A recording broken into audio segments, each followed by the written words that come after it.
Hey guys, Tennessee Yankee coming at you with another 445 video. Today's going to be really quick and simple, but I wanted to take you along on it. All I'm doing today is I'm replacing the air filter.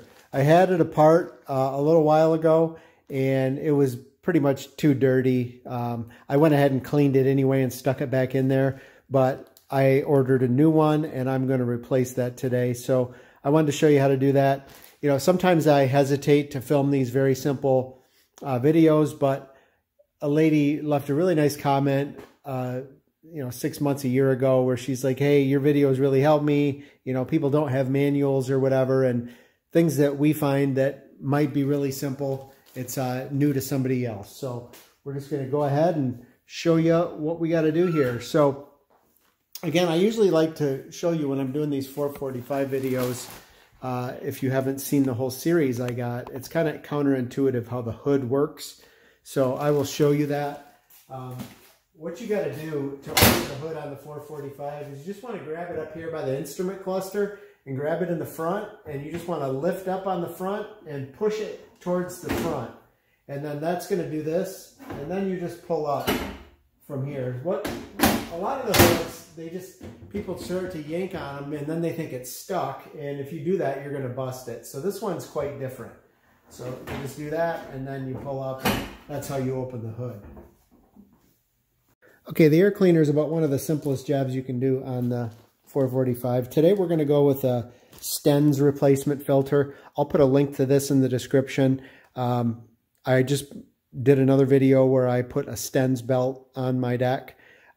So they're reputable, OEM replacement. No need for me to, go buy the John Deere parts all the time. If I'm putting something like a coil on, I'll probably make sure that I buy the John Deere part. But for something like this, most of these companies, they're going to a manufacturer to make it. So a lot of times you're getting the same part anyway.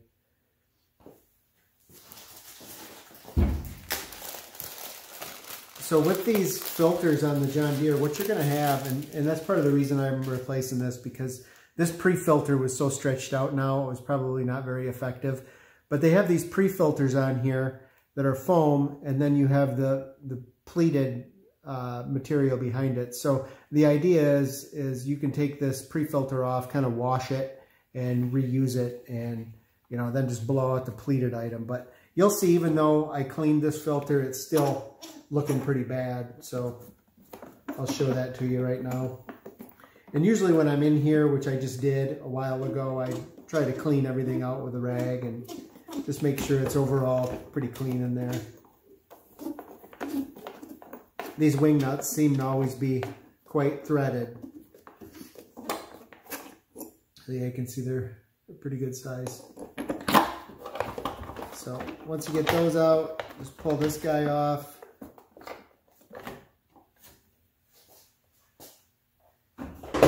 And then in here, you got your intake.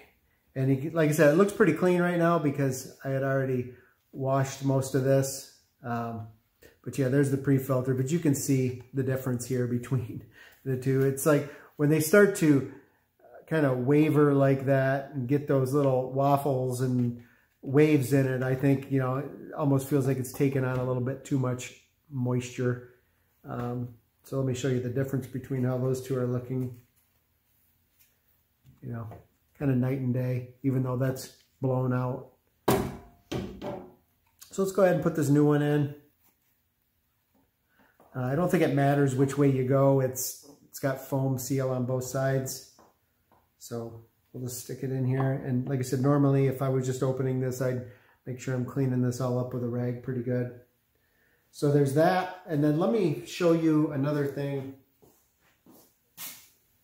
One thing you want to make sure you're doing, so this is going on, this piece right here, you got to make sure that that's sitting inside of your screen on the side panel. So let's come around here and I'll show you that.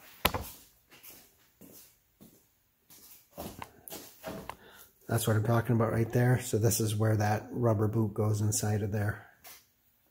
A lot of times it's easier, and I'm going to do that right now. I'm just going to open up this side panel, kind of get it out of my way, and I can get this on and then fit it in there because I want to make sure that this is fitting exactly how it needs to. I don't want to disrupt my filter and have it sitting in there like that. So we'll get that right where it wants to go. And we'll put her back on.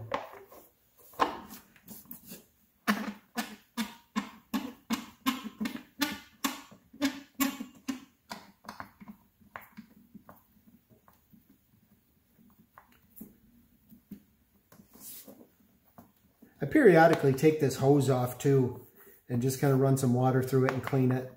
It was looking really good though.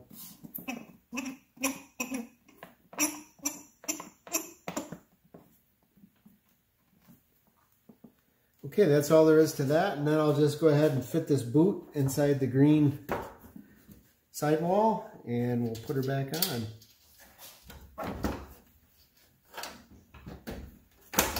So guys, I'm going to add this video to my 445 playlist. I got a lot of different maintenance videos on the 445. I appreciate you checking them out.